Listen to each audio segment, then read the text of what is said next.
As you probably know, the Rockman X100 is absolutely legend status when it comes to guitar recording of the 80s flavor. The Rockman X100 even has what I consider an unrivaled palette of clean tones available between the two different clean channels and all the tonal options of your guitar of choice with the toggle switch and the tone knobs. And I have gigged with my Rockman X100, and it wasn't actually an 80s rock show. It was an all Adele tribute show thing at a restaurant. Super fun. Used all the clean tones. Worked out great. Just plug this thing straight into the mixer board, and off we went. Mix ready, sound right out of the box. However, as we know, the Rockman X100 is made of plastic, which is not the most durable. These slider switches are not the most durable, and mine is actually wearing out. This, I don't know if it's actually worn out or just getting all gummy. It doesn't feel great, and it doesn't engage half the time, so I gotta get that looked at. So the answer is this. This boutique pedal is hand-built by the wizards Josh Ledford and Mark Davis, and you can find them in the Facebook group called Not Just Another Rockman Group. They offer these pedals on a build-to-order basis. They are hand-built, and they have painstakingly reverse-engineered the circuit and added some incredible flexibility options like foot switches, a tone adjustment, a compressor adjustment, and a completely infinitely variable volume output adjustment that has both a headphone out and a regular line out. It runs on an 18-volt power adapter, which they include with the purchase of the pedal, and you'll have to contact them directly for pricing because I believe it's like $550 now, and given the way that planet Earth is going, stuff is only getting more expensive, so it could change as of whenever you're watching this. But this hand boutique tribute recreation pedal solves all of the gripes that I have with the actual X100. It is built robustly. It has all the flexibilities I will demonstrate. But of utmost importance, it sounds amazing, as I will now demonstrate. It comes bypassable, in case you want to put it on a pedal board.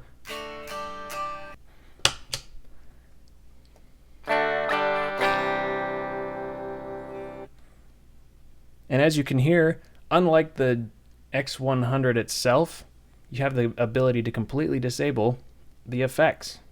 And right now we're playing on just a complete dry setting. So we'll start with the tonal demonstrations with the clean one tone.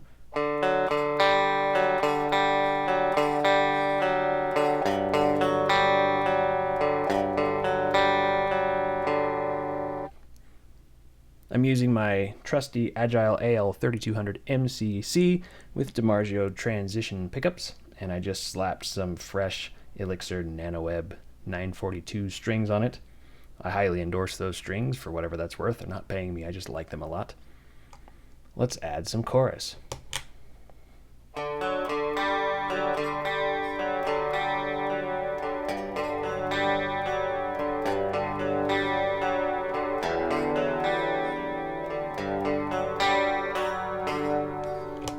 Both.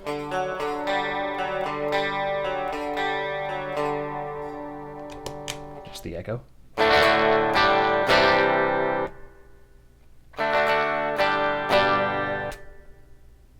Now, first thing I want to bring your attention to is this here tone knob. When you're in the clean settings,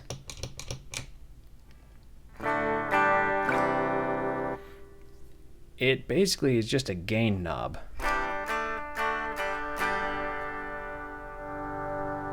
And because it's decoupled from the compressor, it'll actually add some clipping to the clean channels as you crank it. And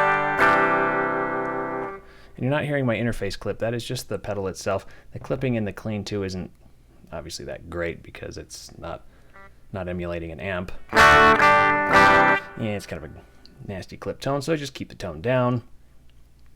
And that's no problem at all. But in clean 1, yikes. My playing is atrocious. My fingers aren't used to this. It actually gets kind of amp-like.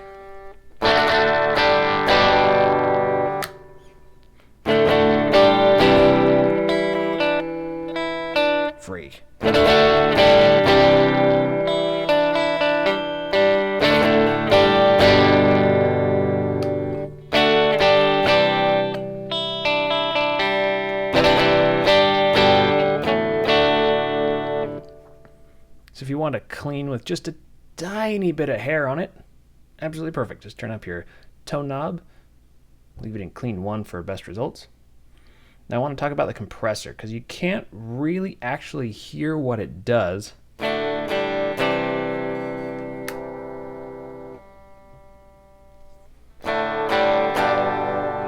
no immediately audible difference. The biggest thing is when you're in the distortion settings, you can feel it in your fingers. The notes glue together a little better. It's way more subtle, way more of a feel thing.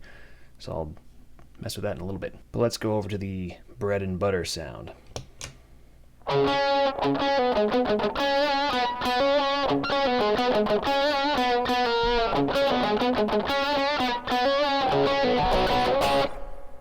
I mean, need I say more?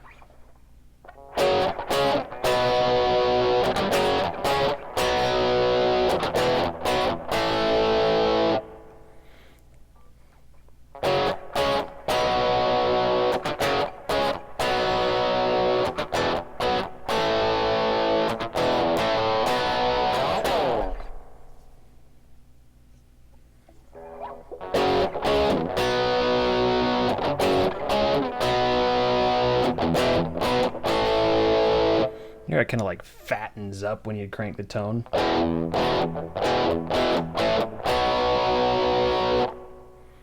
I'm going to attempt to play a little bit of the Peace of Mind solo, and hopefully you can hear the difference in how the notes stick together with the compressor cranked versus not.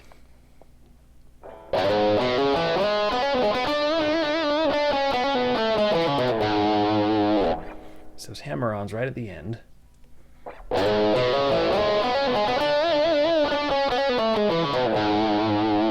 I didn't play it all that well, but hopefully you could hear the difference.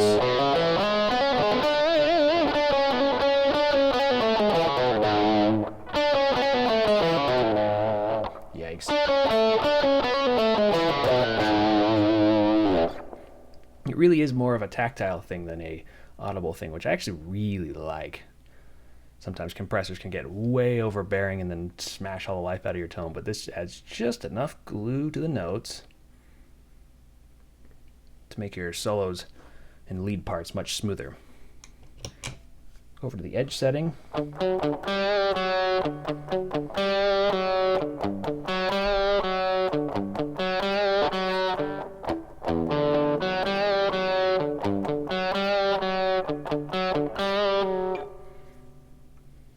Really low gain.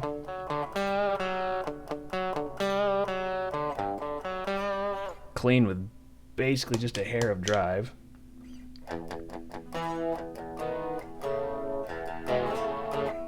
Use a little extra volume.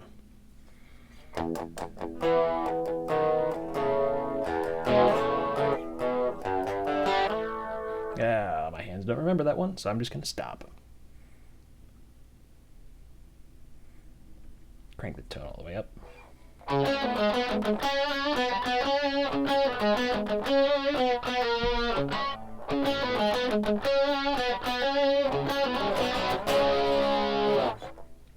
Edge mode, max tone, and then compressor set to whatever I want actually is a pretty nice, like, organic setting for rhythm parts, as you can hear.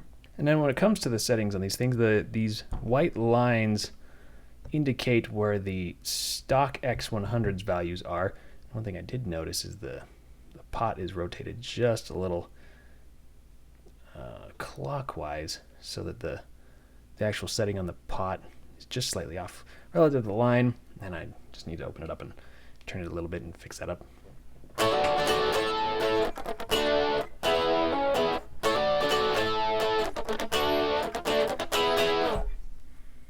Got some more tone.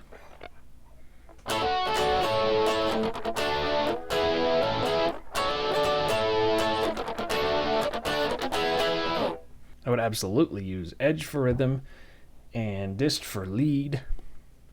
Whereas on the real X100, I didn't really ever use the edge setting just because the combination of the aggressive compressor and the tone settings on that, it was just kind of like a less punchy distortion setting. So I find this to be so much more functional as far as like the tonal capabilities. It even does a really good Stratish single coil split.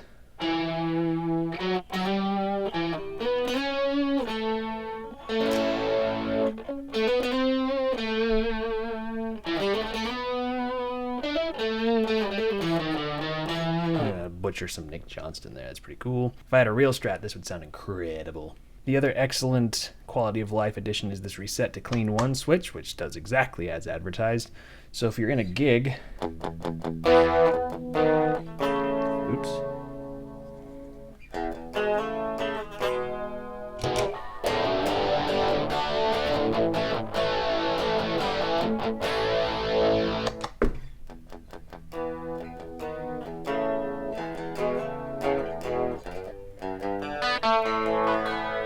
That's kind of it. Not quite as effective as if you had just a direct foot stomp access to each channel, but in speaking with the builders, like, that's actually a really complex thing to try and engineer into these Rockman circuits, so this works perfectly fine.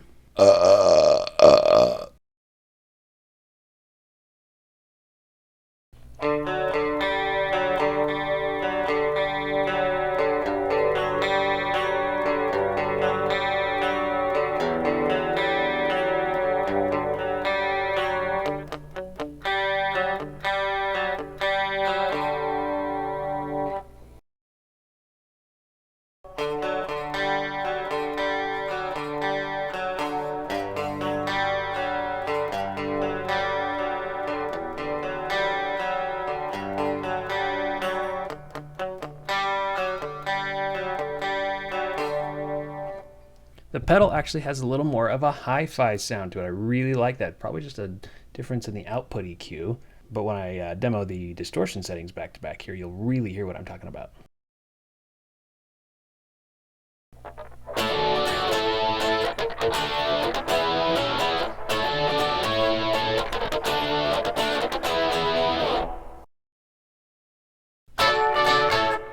Hehe.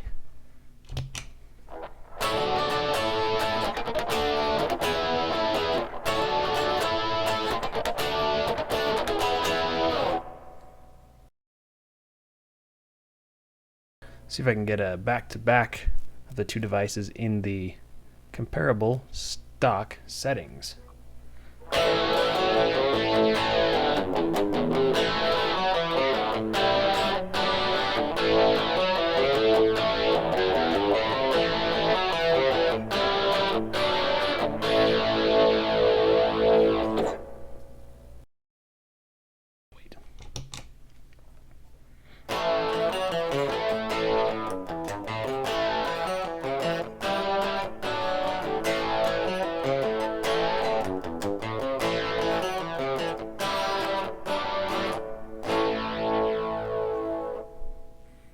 Does seem to be that the pedal is just a little less hot than the actual X100, but that's adjustable.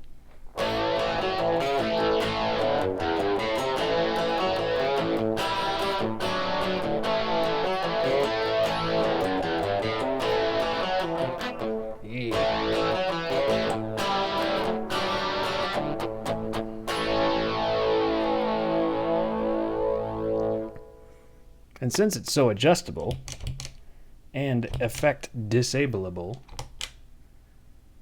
you can really crank it and do some, let's see, what non-Rockman stuff can I offend people with?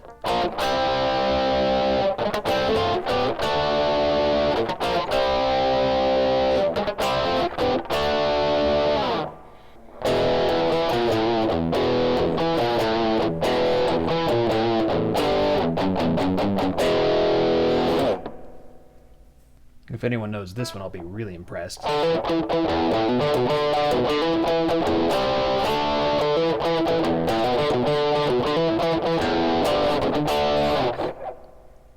But you know, as far as like overall tone quality, I think this actually sounds better. The output EQ has just a little less honk to it, makes it a little more of a hi-fi sound. You can always EQ it later, of course. Just sounds a little more pleasing to the ear. See if I can figure out this one last riff.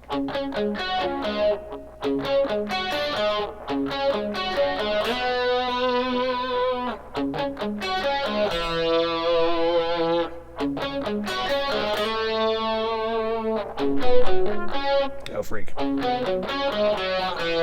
That's not it. Nope. Forget it.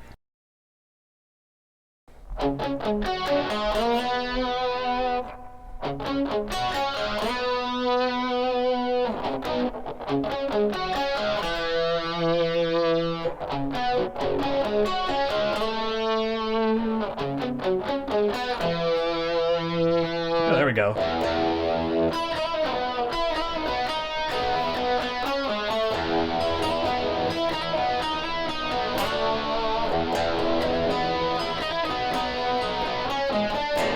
Yikes.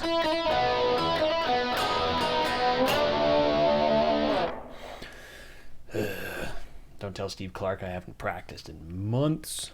So there you go. That is the Rockman X100 rebuilt and improved in a pedal format. You can guarantee this sucker's going to have a permanent fixture on my desk. The implications for being able to adjust all this stuff and record with it are just awesome. So go join the Facebook group. Again, that's Not Just Another Rockman Group. That's actually what it's called, Not Just Another Rockman Group. Type that whole thing into the search bar. Join the group. Put in a deposit. There's a little bit of a wait because there's a huge list of people that want these, and they have to build and paint every single one of these by hand. But my gosh, it is just so nice holding such a well thought out, high quality piece of boutique 80s rock tributary gear. Such a lovely device. Huge thanks to Josh and Mark for building this, making this all possible. Till next time, y'all, rock on.